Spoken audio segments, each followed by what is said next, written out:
Kelompok yang tidak akan melihat Allah Subhanahu wa taala pada hari kiamat. Ma'asyiral muslimin yang dimuliakan Allah Subhanahu wa taala, sesuatu yang sudah ditetapkan di dalam syariat Islam berdasarkan nas Al-Qur'an dan juga hadis-hadis Nabi sallallahu alaihi wasallam. Allah Subhanahu wa taala sudah menjanjikan siapapun yang masuk ke dalam surga, maka dia akan dikekalkan di dalamnya. Dan kenikmatan yang paling tinggi di surga adalah ru'yatullahi azza wa jalla. Seorang mukmin mampu melihat Allah Subhanahu wa taala secara terang-terang. Dan itu disebutkan di dalam Al-Qur'anul Karim ketika Allah Subhanahu wa taala menyebut orang-orang kafir yang mereka tidak akan melihat Allah azza wa jalla. Allah berfirman, kalla innahum ar-rabbihim yawma idzin lamahjubuh. Sekali-kali tidak, sesungguhnya mereka orang-orang kafir terhadap Rabb mereka pada hari itu sungguh mereka terhalang. Maksudnya tidak mampu melihat Allah Subhanahu wa taala. Al-Imam Asy-Syafi'i rahimahullahu taala menjadikan dalil ayat ini dalilun ala annal mu'minina yarawna azza wa jalla yauma idz. Berarti ketika orang-orang kafir terhalang melihat Allah, maknanya orang-orang yang beriman mereka akan melihat Allah Subhanahu wa taala. Dan itu juga disyaratkan dalam surah Al-Qiyamah ayat 22 dan juga 23. Wujuhu yauma idzin nadhiratun ila rabbiha nadhirah. Pada hari itu wajah-wajah penduduk surga berseri-seri karena kepada Rabb-nya mereka memandang dan melihat. Ma'asyiral muslimin yang dimuliakan Allah Subhanahu wa taala, kalau saya analogikan, Allah Subhanahu wa taala takdirkan kita tidak pernah melihat orang tua kita di dunia. Boleh jadi ketika kita lahir, kita tidak bisa melihat orang tua kita. Tentu anak yang baik dan soleh dan solehah tentu merindukan ingin menatap wajah kedua orang tuanya. Kemudian pada hari kiamat, kita akan dipertemukan oleh Allah Azza wa Jalla dengan orang tua kita yang selama ini tidak pernah kita mampu memandang. Tentu ini kebahagiaan luar biasa. Itu baru memandang orang tua kita yang meninggal dan kita tidak bisa melihatnya. Maka walillahil matsalul a'la. Bagaimana kalau seandainya yang dipandang itu bukan orang tua kita, tetapi Allah yang menciptakan orang tua kita dan kita semuanya. Tentu ini kebahagiaan yang jauh lebih besar dibandingkan seseorang melihat kedua orang tuanya. Makanya dalam sebuah hadis ketika disebutkan idza dakhala ahlul jannatil jannah, apabila Allah Subhanahu wa taala takdirkan penduduk surga masuk ke dalam surga, yaqulullahu tabaraka wa taala, maka Allah Subhanahu wa taala berfirman, turiduna syai'an azidu. Maukah kalian aku tambah kenikmatan kalian di surga ini? Jadi kisahnya seperti ini. Ketika seluruh penduduk surga itu sudah masuk ke dalam surga dan tidak ada lagi yang tersisa, termasuk orang yang terakhir keluar dari neraka dan terakhir pula masuk surga, maka mereka akan dikumpulkan di sebuah tempat yang sangat-sangat luas sekali di surga. Kemudian Allah kumpulkan semua penduduk surga, mulai dari para nabinya, para rasulnya, para siddiqin, para syuhada, orang-orang saleh, dan seluruh manusia penghuni surga kumpulkan di satu tempat. Dan di situ disediakan tempat-tempat khusus. Tentu paling depan adalah ulul azmi minar rusul, kemudian para rasul, kemudian para nabi, kemudian para siddiqin, syuhada, orang-orang saleh, dan yang terakhir orang-orang yang hanya duduk di tanah-tanah surga. Di situ Allah Subhanahu wa taala akan hadir di hadapan penduduk surga, tapi di balik tabirnya, dan tabirnya Allah adalah cahaya. Ketika itulah Allah Subhanahu wa taala berfirman kepada seluruh penduduk surga, turiduna syai'an azidukum. Maukah kalian kutambah nikmat kalian? Ini adalah hari tambahan nikmat untuk kalian, dan aku sudah menjanjikan kepada kalian sesuatu yang tidak mungkin aku ingkari. Maka akhirnya kemudian penduduk surga serentak mengatakan, alam tubayyid wujuhana. wa tudkhilanal jannah wa tubaiduna anin nar. Ya Rabb, bukankah Engkau sudah memutihkan wajah kami, memasukkan kami ke surga, mengeluarkan kami dari neraka? Apalagi ya Rabb, sudah cukup. Tetapi tiba-tiba fakushifal hijab. Tiba-tiba hijab Allah Subhanahu wa taala terbuka, di mana seluruh penduduk surga menatap ke langit. Dan disitulah mereka melihat wajah Allah Subhanahu wa ta'ala. Lah disitulah penduduk surga mengatakan, fama u'tu syai'an ahabba ilaihi min nadhari ila rabbihim azza wa jalla. Tidak ada sesuatu nikmat yang Allah Subhanahu wa ta'ala anugerahkan kepada seluruh penduduk surga dibandingkan mereka mampu melihat wajah Allah Subhanahu wa ta'ala. Mereka ketika melihat tidak berdesak-desakan laksana mereka melihat bulan saat purnama. Maka Allah Subhanahu wa taala mengucapkan kepada mereka, salamun alaikum, keselamatan bagi kalian. Maka seluruh penduduk surga mengatakan, Allahumma antas salam wa minkas salam tabarakta ya dzal jalali wal ikram.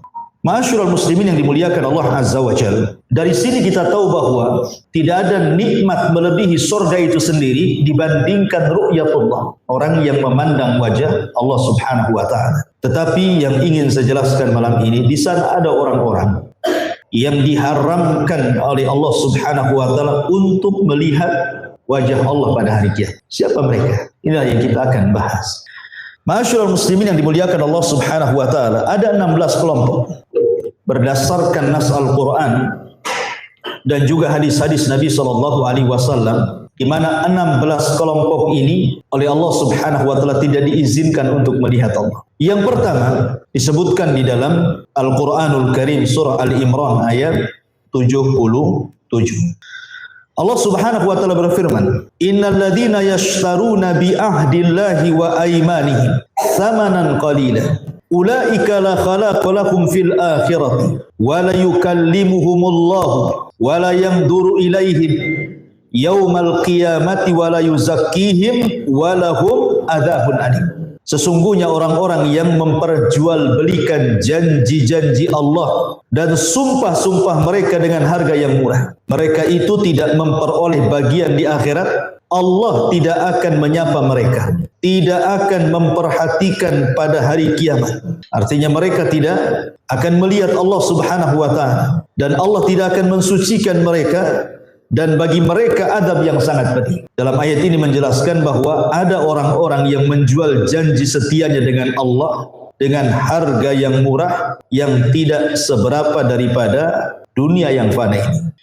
Jadi kelompok yang pertama adalah orang-orang yang suka bersumpah dengan sumpah dusta. Ayat ini turun kepada seorang sahabat namanya Ash'as. Dia bermasalah dengan orang Yahudi soal tanah. Jadi Ash'as ini bermasalah dengan orang Yahudi soal kepemilikan tanah. Akhirnya kemudian Yahudi dan Ash'as ini mendatangi Nabi SAW dan ingin bertahakum kepada Rasul. Tanah siapa yang berhak? Apakah tanahnya Ash'as ataukah tanahnya orang Yahudi? Sesampainya kemudian di hadapan Rasul, Rasul bertanya kepada Ash'as ini, ya Ash'as, engkau punya bukti bahwa ini tanah diri? Kata Ash'as, saya tidak punya bukti wahai Rasul, tapi saya bisa bersumpah dengan mengatakan wallahi ini tanah saya, kan?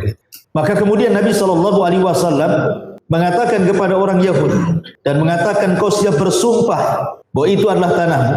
Maka orang Yahudi mengatakan, saya pun siap bersumpah bahwa ini tanahku, gitu. Jadi saling mengklaim di sini. Lah ketika saling mengklaim inilah kemudian turun ayat ini. Innal ladzina yashtaruna bi ahdillahi wa aymanihim tsamanan qalila. Sesungguhnya orang-orang yang memperjualbelikan janji Allah dan sumpah-sumpah mereka.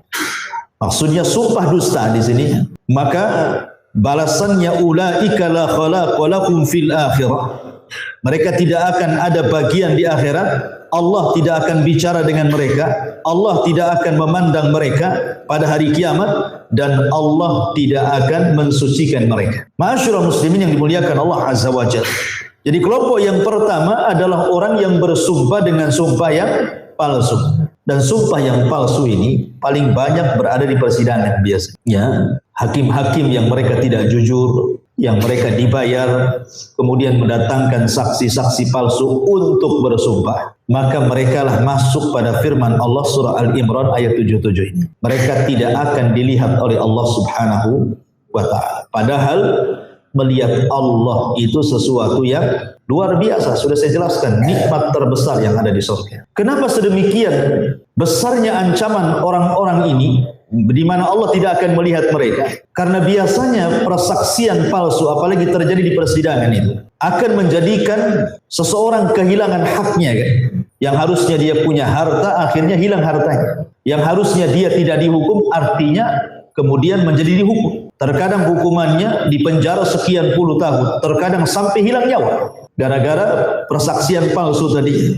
Makanya kenapa kemudian ancamannya sedemikian berat? Allah tidak akan memandang mereka. Ini satu kelompok. Kemudian kelompok yang kedua, al-hakim alladhi yatahajjab an ra'iyatihi wa la yanzuru fi hajatihim wa faqrihim. Seorang penguasa, seorang pejabat, seorang pemimpin yang mereka sama sekali tidak peduli dengan bawahannya, dengan rakyatnya, bahkan tidak memandang hajat-hajat mereka dan kefakiran mereka. Dan ini disebutkan dalam sebuah hadis dari Abi Maryam Al-Azdi. Beliau mengatakan, bersabda Nabi SAW, "Man waliya min umuril muslimina syai'an."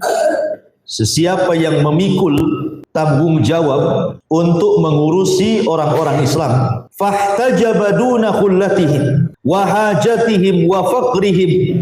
Kemudian dia gagal memenuhi tanggung jawabnya.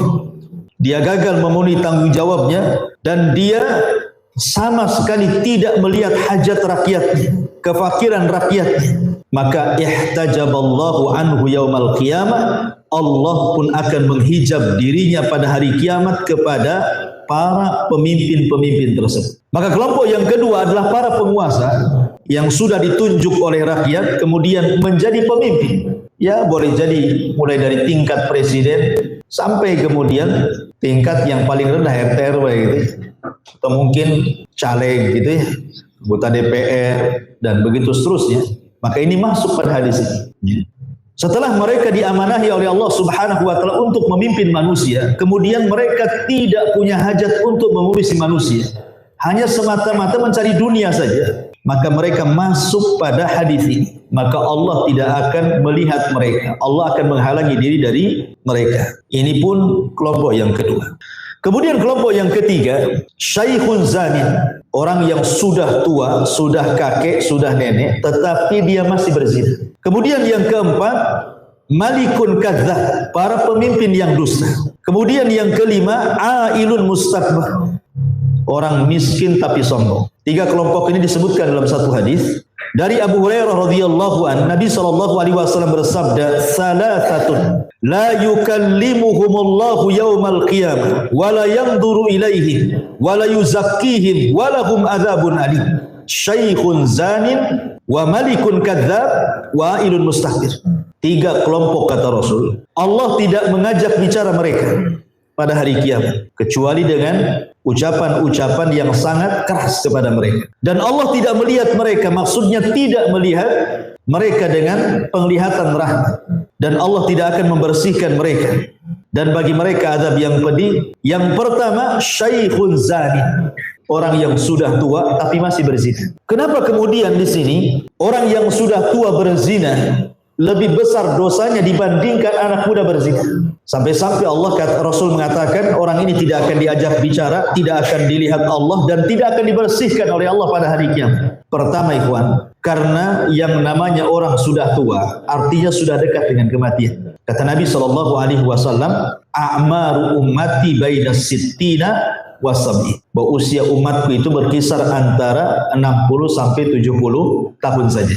Dan sedikit yang melewati 70 tahun, ada tapi sedikit. Umumnya umat Nabi SAW itu usia 70 tahun sudah meninggal. Walaupun ada yang masih hidup, tidak banyak. Artinya orang yang sudah tua, usianya mungkin sudah 50 tahun ke atas, atau mungkin sudah mencapai 60 tahun. Artinya orang-orang seperti ini kan sudah dekat ajalnya gitu maksudnya. Kalau sudah dekat ajalnya, harusnya dia lebih mendekatkan diri kepada Allah Subhanahu wa taala, bukannya kemudian dia malah melampiaskan syahwatnya. Makanya kenapa kemudian orang yang sudah tua renta berzina itu lebih besar dosanya dibandingkan anak muda? Karena usia dia sebenarnya sudah mendekati ajal. Ini yang pertama. Yang kedua, umumnya orang yang sudah tua, yang sudah kakek, sudah nenek itu, umumnya syahwat mereka sudah berkurang. Beda dengan anak muda, lonja-lonja gitu. Kalau orang tua kan syahwatnya sudah kurang. Bahkan mungkin yang perempuan kebanyakan mereka sudah menopause gitu. Dan syahwat yang sudah tua pun sudah berkurang tensinya. Artinya bahwa kalau kemudian syahwatnya yang lemah tersebut masih kemudian diumbar dan melakukan perzinahan, menunjukkan bahwa kakek dan nenek tersebut memang zina itu kebiasaan hidupnya. Artinya memang buruk akhlaknya. Itu sudah jadi kebiasaan dia, buruk akhlaknya. Makanya kemudian dosanya orang yang sudah tua berzina ini lebih besar dibandingkan anak muda. Karena dia punya kebiasaan buruk berzina. Kemudian yang ketiga, biasanya orang yang sudah tua itu mereka sudah mencicipi yang disebut dengan nikah. Sebagian mereka sudah punya anak, sudah punya cucu kan itu. Artinya ada tempat-tempat yang halal untuk mereka. Kenapa kemudian mereka melampiaskan ke hal-hal yang diharamkan Allah Azza wa Jalla? Maka dari sini menunjukkan bahwa tingkatan dosa orang yang sudah tua berzina itu lebih besar dibandingkan anak muda. Walaupun zina itu sama-sama haram, mau dilakukan anak muda atau orang tua sama saja. Cuman di sini dosa orang tua jauh lebih besar dibandingkan anak muda. Karena dari segi syahwat saja wajar anak muda itu terjerumus kepada perzinahan karena memang menggebu-gebu, lain dengan orang yang sudah tua. Makanya kata Nabi SAW, syaikhun zanin, orang yang sudah tua masih berzina ini, yang harusnya lebih taat kepada Allah di masa tuanya malah bermaksiat, makanya dosanya dilipat gandakan dibandingkan anak muda yang berzina. Ini beberapa alasan kenapa orang tua berzina itu tidak akan diajak bicara, Allah tidak akan melihatnya, dan Allah tidak akan membersihkan, dan bagi mereka adab yang sangat pedih. Ini yang nomor 3. Kemudian yang nomor 4, malikun kadzdzab. Kata Nabi SAW, wa malikun kadzdzab. Dan para pemimpin yang berdusta. Dusta itu sifatnya orang munafik. Siapapun yang berdusta tidak mesti pemimpin. Tidak boleh, dosa besar dusta itu. Makanya Imam Zahabi memasukkan kadzdzab, dusta itu bagian daripada dosa besar, dan Rasul memasukkan dusta itu alamat min alamatin nifaq. Ya, tanda dari tanda-tanda kemunafikan gitu. Tetapi kalau dusta ini dilakukan bukan orang biasa, tapi seorang pemimpin, seseorang yang memiliki masa yang banyak, maka dusta yang dilakukan orang tersebut jauh lebih besar dosanya dibandingkan orang biasa. Sebab kalau dia berdusta itu, yang terkena dusta bukan satu orang, ya kan? Tetapi masanya juga terkena dusta. Makanya kenapa pemimpin-pemimpin para pendusta itu jauh lebih besar dosanya dibandingkan rakyat biasa. Kalau kita berdusta, ya mungkin 1-2 orang saja yang kena. Nah, kalau sudah pemimpin yang menyebar hoax, ya kan, yang berdusta di hadapan masyarakatnya, korbannya banyak. Makanya kenapa kemudian para pemimpin-pemimpin yang dusta ini, mereka tidak akan diajak bicara Allah pada hari kiamat, tidak akan dipandang, tidak akan dibersihkan, dan bagi mereka adab yang sangat pedih. Kemudian yang nomor 5, ailun mustakbir. Ailun, orang yang fakir, orang yang miskin tetapi dia sombong. Ikhwan, Nabi SAW bersabda dalam sebuah hadis dari Abdullah ibn Mas'ud radhiyallahu anhu. Kata Nabi SAW, la yadkhulul jannah man kana fi qalbihi mithqalu dzarratin min kibri. Tidak akan masuk surga orang yang dalam hatinya ada sebiji zarah dari kesombongan. Datang orang kepada Nabi bertanya, Rasul, apakah orang yang menggunakan pakaian bagus itu dianggap sombong? Apakah orang yang pakai sandal bagus itu dianggap sombong? Kata Nabi SAW, innallaha jamil yuhibbul jamal. Tidak, Allah itu indah, suka yang indah-indah. Tetapi kata Nabi SAW, al-kibru batrul haq wa ghabdun nas. Kesombongan itu bukan karena Anda menggunakan pakaian baru, sandal baru, mobil baru, rumah baru, bukan. Tapi sombong itu kata Rasul ketika Anda mulai menolak nasihat kebenaran dan mulai meremehkan orang lain. Jadi kalau kita pakai pakaian bagus, belum dianggap sombong kecuali niatnya untuk merendahkan orang. Kalau kita punya rumah bagus, tidak dianggap sombong kecuali dalam merendahkan orang lain. Jadi niatnya yang dianggap sombong, bukan rumahnya, bukan kendaraannya, bukan pakainya, tidak. Tapi niat kita memakainya. Lah artinya begini ikhwan, sombong itu kan ada sebab. Kenapa orang itu bisa sombong? Pasti ada sebabnya kan. Mungkin sebabnya karena dia kaya. Dengan kekayaannya dia sombong. Ya, makanya Allah mengatakan kalla innal insana la yatgha an ra'ahu istaghna. Terkadang manusia itu mudah melampaui batas ketika Allah bentangkan rezeki kepadanya. Terkadang orang kaya sombong wajar karena ada sebab kesombongan. Apa penyebab sombongnya? Karena kaya, atau karena cantik, karena ganteng, karena jabatan, karena kepemimpinan. Ada sebab dia sombong itu. Tetapi di sana ada orang-orang yang tidak ada sebab untuk disombongkan, kemudian dia sombong. Itu maksudnya. Kita bisa pahami ya? Ya. Lah ada orang-orang yang tidak punya sebab dia menyombongkan dirinya, tiba-tiba dia sombong. Siapa mereka? Sudah miskin, sombong, gitu maksudnya. Kenapa kemudian orang miskin kemudian sombong? Karena dia tidak punya sebab yang disombongkan, tiba-tiba dia sombong. Makanya orang kaya sombong lebih rendah dosanya dibandingkan orang miskin sombong, gitu maksudnya. Bisa dipahami ya? Ya. Hati-hati gitu. Udah miskin sombong lagi gitu. Kalau kaya ya nggak apa-apa lah kan gitu. Artinya bahwa Nabi SAW sampai mengatakan Allah tidak akan melihat, Allah tidak akan berbicara, Allah tidak akan membersihkan. Bahkan bagi mereka azab yang pedih adalah orang miskin yang sombong. Kenapa? Karena tidak punya sebab kesombongan, dia pun sombong. Ya. Karena umumnya orang miskin itu harusnya tawadhu, rendah diri lah orang miskin itu. Sudah tahu dia miskin, ya, dia pun sebagian mereka meminta-minta kepada orang lain. Sebagian mereka adalah mustahik, orang-orang yang mendapatkan zakat. Lah kok sombong pula ini, gimana ceritanya? Ya. Makanya kemudian Allah tidak suka dengan orang yang seperti ini. Sudah miskin sombong, karena tidak punya sebab kesombongan dia sombong. Sebenarnya sombong aja siapapun tidak boleh, orang kaya sombong pun tidak boleh. Tapi kalau orang kaya sombong itu lebih rendah dosanya dibandingkan orang miskin sombong. Itu maksud daripada hadis ini. Ya, ini yang kelima, ya, orang-orang yang tidak akan dilihat oleh Allah Subhanahu wa taala. Kemudian yang nomor 6. Mani'u fadlil ma, orang-orang yang mencegah, tidak memberikan kelebihan air. Dalam hadis Abi Hurairah radhiyallahu anhu, ketika Rasul sallallahu alaihi wasallam menyebutkan orang-orang yang tidak akan dilihat Allah. Kata Nabi sallallahu alaihi wasallam, "Wa rajulun mana'a fadla ma'in, fayaqulu Allahu al-yawma amna'uka fadli, kama mana'ta fadla ma lam ta'mal yadaka." Kata Nabi sallallahu alaihi wasallam, orang yang tidak akan dipandang Allah adalah orang yang enggan memberikan kelebihan air minum yang dia miliki, ya. Sehingga nanti pada hari kiamat Allah Subhanahu wa taala akan berfirman, pada hari ini aku menghalangimu, kau tidak akan bisa melihatku sebagaimana engkau menghalangi manusia untuk kau berikan kelebihan air. Padahal air itu bukan hasil pekerjaan.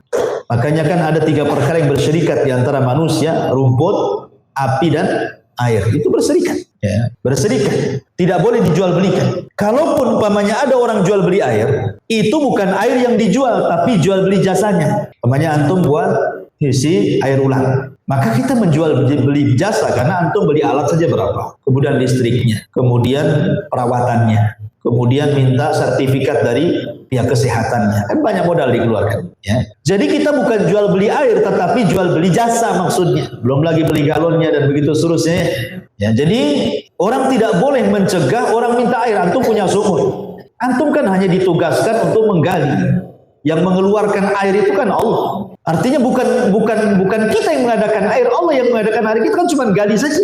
Lah kalau seandainya kemudian kita punya sumur, kemudian ada tetangga minta air dan kita sudah kelebihan, kemudian kita tidak memberinya, ini masuk pada hadis ini. Ini kelompok yang ke-6. Kemudian kelompok yang ke-7, sahibu bai'atin min ajli dunya fa illam yu'tahu min halam lam yuwaffalahu. Jadi sahibu bai'atin min ajli dunya, orang yang berbaiat kepada penguasa tetapi karena urusan dunia. Jadi orang yang taat mendekati penguasa, bahasa kitanya menjilat penguasa lah kan itu. Dekat dengan penguasa. Tetapi urusannya bukan urusan akhirat, hanya urusan dunia saja. Kalau penguasa memberikan haknya, kita berikan hak kita. Kalau dia tidak memberikan hak, kita tidak akan memberikan hak gitu. Ingat, perintah taat kepada penguasa itu adalah Allah yang perintahkan. Walaupun penguasa kita zalim sekalipun, Allah dan Rasul yang memerintahkan kita taat.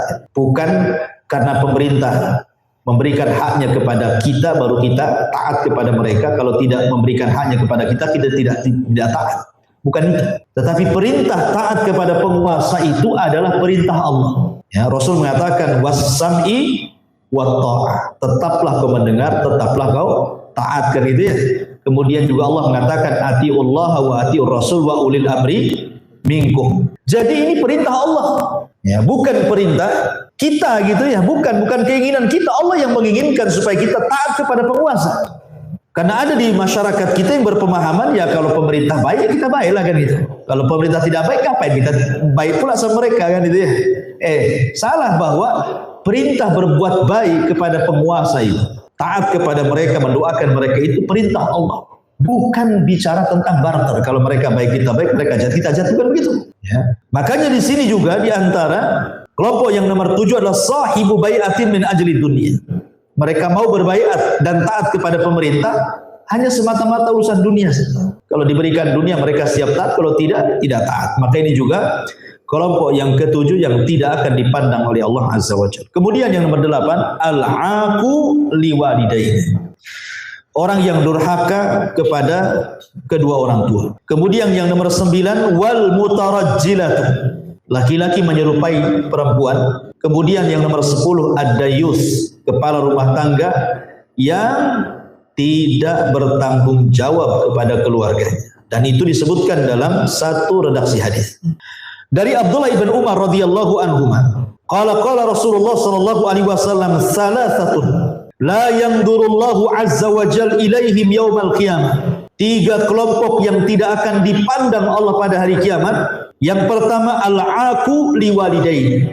Orang yang durhaka kepada orang tua. Wal mar'atu al-mutarajjilatu al-mutasyabbihatu birrijal wad-dayuth. Perempuan yang seperti laki-laki atau laki-laki yang seperti perempuan dan juga dayuth. Jadi yang nomor 8, orang yang tidak akan dipandang Allah adalah orang-orang yang durhaka kepada orang tua. Ada 7 perkara kalau kita bicara tentang durhaka kepada orang tua.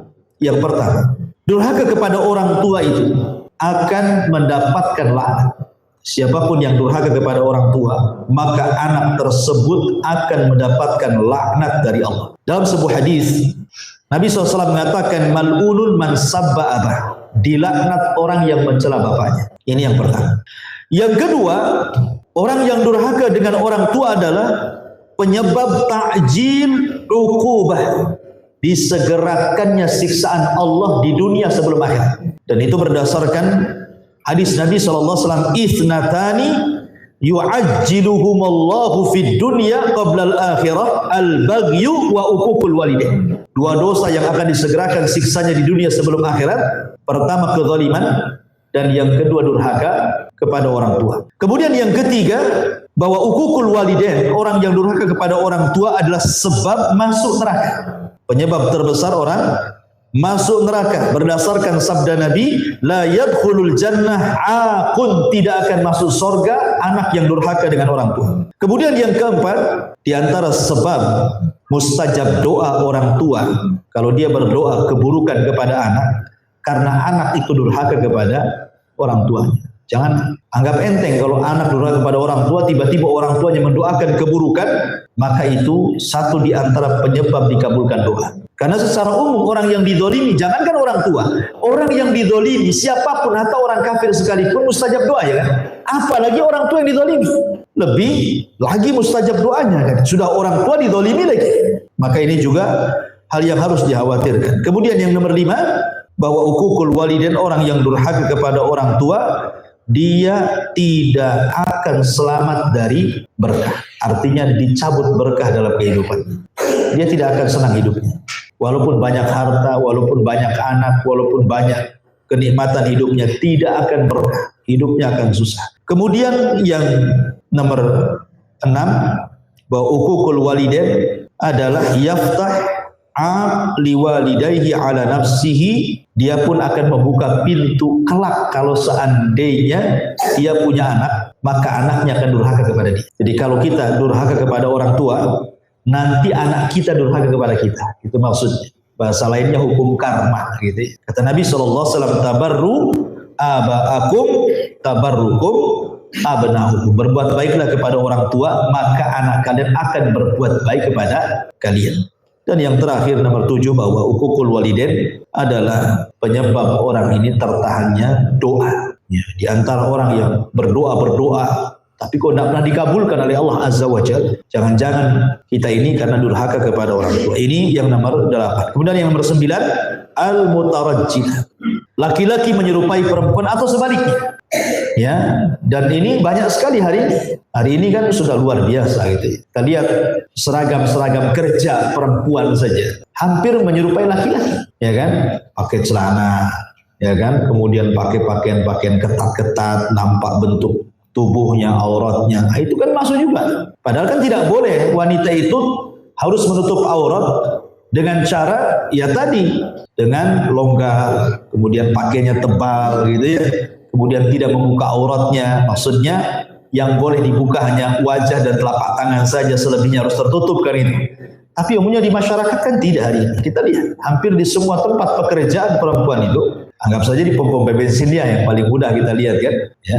Seperti itu seragamnya. Dan laki-laki juga banyak juga yang jadi bencong kan.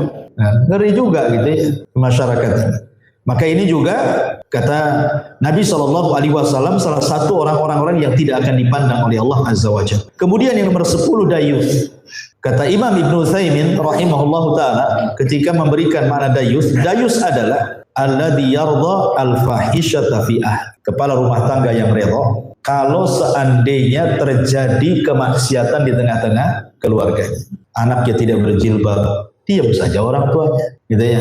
Anak perempuannya pulang tengah malam, diam saja dia. Anaknya tidak sholat, ya diam saja. Ya, istrinya tidak sholat, ya tidak pernah digubris. Jadi dayus itu intinya adalah kemaksiatan yang dilakukan anak, istri ataupun keluarganya dibiarkan saja. Itu namanya dayus. Dan ini banyak di masyarakat. Khususnya orang-orang awam itu biasa-biasa saja. Kadang-kadang kalau di desa-desa ya, zaman kita dulu, kadang-kadang ada laki-laki apel ke rumahnya, itu seneng orang tuanya. Seneng mana? Kalau nggak diapeli anaknya itu dikira nggak laku tuh anaknya. Karena zaman orang dulu kan itu. Kadang-kadang sengaja orang tuanya pergi, biar itu mungkin jodohnya. Na'udzubillah, ya kan? Ini yang nomor 10. Kemudian yang nomor 11, man amila amala qaumi Lut, orang yang melakukan amalnya kaum Lut, homoseksual. Kemudian yang nomor 12, asyudzuz, asyadzun. Syadzun itu orang yang ada penyimpangan dalam menggauli pasangannya, seperti menggauli istrinya dari duburnya, naudzubillah. Dan ini berdasarkan satu redaksi hadis dari Abdullah ibn Abbas radhiyallahu anhuma, Nabi SAW bersabda, la yanzurullahu ta'ala ila rajulin ata rajulan au imra'atan fi duburi. Allah tidak akan memandang kepada laki-laki yang mendatangi laki-laki atau seseorang mendatangi pasangannya dari duburnya. Jadi yang nomor 11 adalah orang yang melakukan homoseksual. Nabi SAW pernah mengatakan 3 kali mengucapkan la'anallah man amila amala qaumi Lut. Allah melaknat orang yang mengamalkan amalan kaum Lut. Kemudian Rasul mengatakan la'anallah man amila qaumi Lut. La'anallah man amila qaumi Lut. 3 kali Rasul mengatakan semoga Allah laknat, semoga Allah laknat, semoga Allah laknat orang yang melakukan amalan kaum Lut. Maksudnya homoseksual. Dan herannya di negeri kita ada orang-orang yang mereka mulai mencoba untuk melegalkan gitu ya, pernikahan sesama jenis gitu kan. Nah, sampai dulu ya kalau nggak salah itu sebagian mereka orang gay ini sampai membuat fikih gay ya, dan minta supaya diresmikan oleh MUI di mana itu, di Jawa atau di mana gitu. Dia orang mereka sendiri membuat fikih, sholatnya gay, gitu. Kemudian tayamumnya gay, kemudian wudunya gay, puasanya gay, gitu. Jadi sampai ngarang buku fikih orang.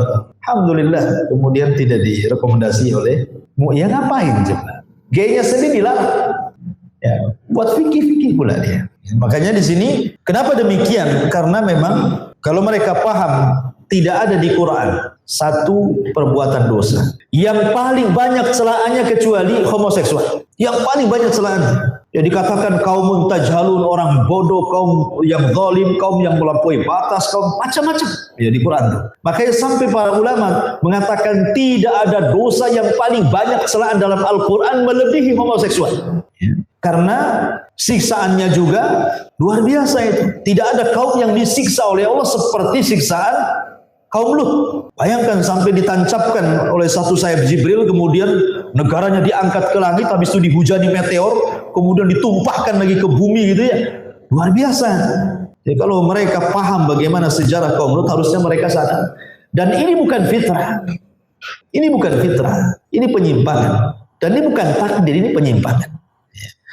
Kemudian juga asyadz. Asyadzun artinya orang yang mendatangi pasangannya dari lubang-luburnya, naudzubillah. Kemudian juga yang nomor 13 al-mannan. Al-mannan. Kemudian yang nomor 14 al-musbil izarahu, yang melemparkan kainnya di bawah mata kaki. Kemudian yang nomor 15 al-ba'i al-munfik sil'atahu bil kadhib. Orang yang suka menjual sesuatu dengan suka bersumpah-sumpah palsu. Dan 3 perkara ini disebutkan dalam satu redaksi hadis dari Abi Dzar Al-Ghifari radhiyallahu anhu. Nabi SAW bersabda, "Thalathatun la yukallimuhumullahu yaumal qiyamah wa la yuzakkihim wa lahum adzabun alim." Faqala Rasulullah SAW thalatha marrah.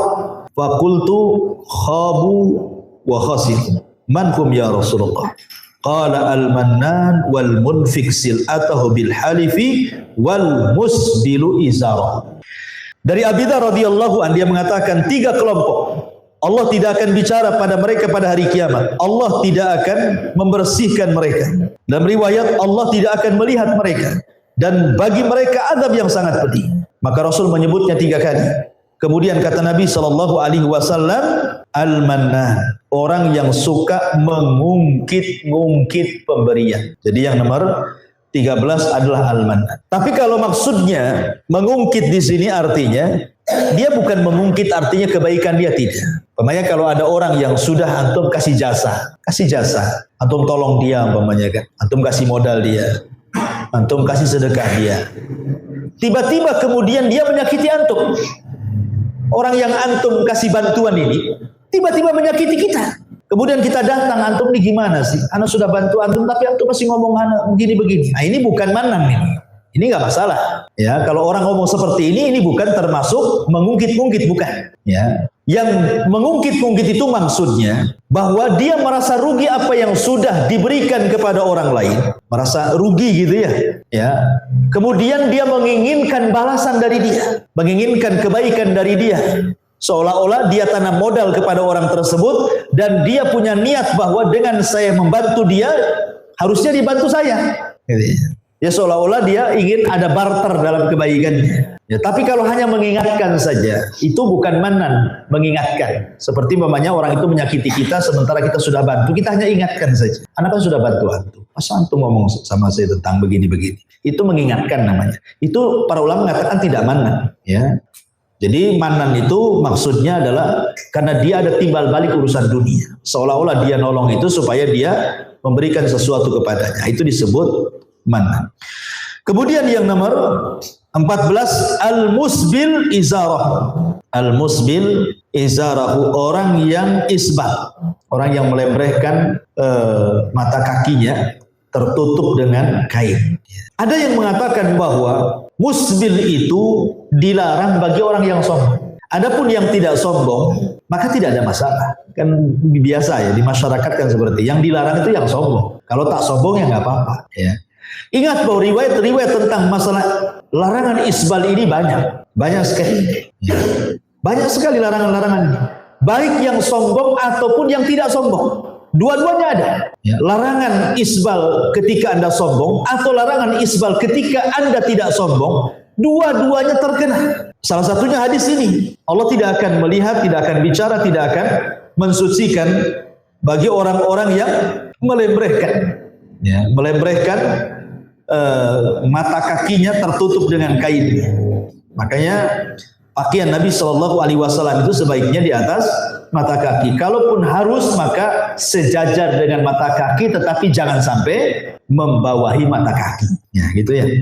Kemudian yang nomor 14 adalah nomor 15 al-bai al-munfik sil'atahu bil kadhib. Jual beli yang sedikit-sedikit bersumpah dengan sumpah palsu. Dikit-dikit sumpah untuk melariskan dagangannya, kan biasa ya. Para pedagang itu terkadang mereka berani bersumpah-sumpah untuk melariskan dagangannya. Maka ini pun masuk ke dalam kategori hadis ini. Dan yang terakhir adalah imra'atun la tashkuru li zawjiha. Wanita yang tidak pernah bersyukur dengan suaminya. Dan ini berdasarkan hadis Abdullah ibn Amr di mana Nabi SAW bersabda, la yanzurullahu ila imra'atin la tashkuru li zawjiha wa hiya la tastaghni anhu. Bahwa Allah tidak akan memandang muka istri-istri yang tidak berterima kasih kepada suaminya, padahal dia sendiri tidak boleh tidak memerlukan kepada suami.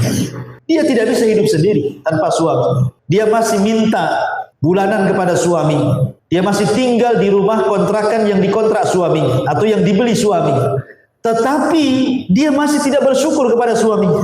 Nah, gitu maksudnya, ya.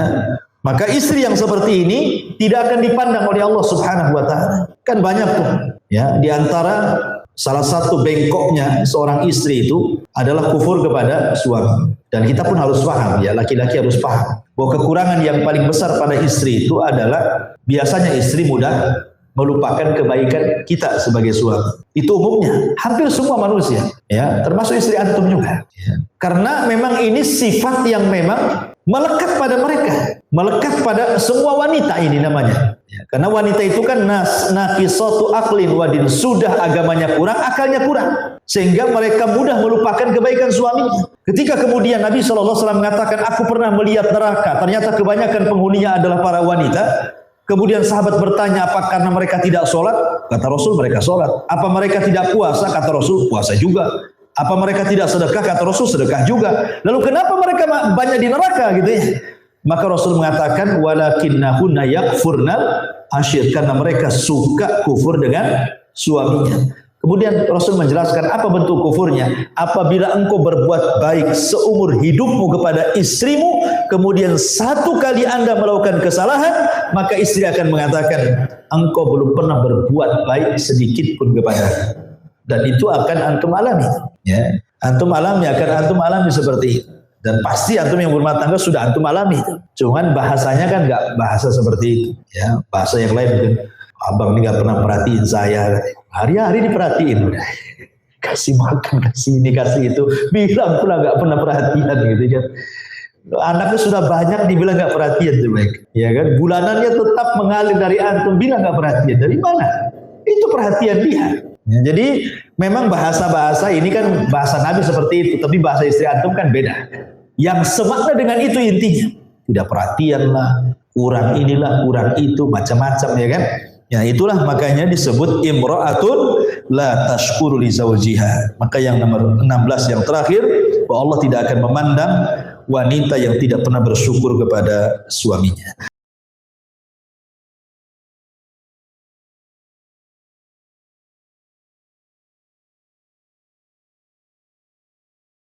Subhanallah walhamdulillah wa la ilaha illallah wallahu akbar. Subhanallah.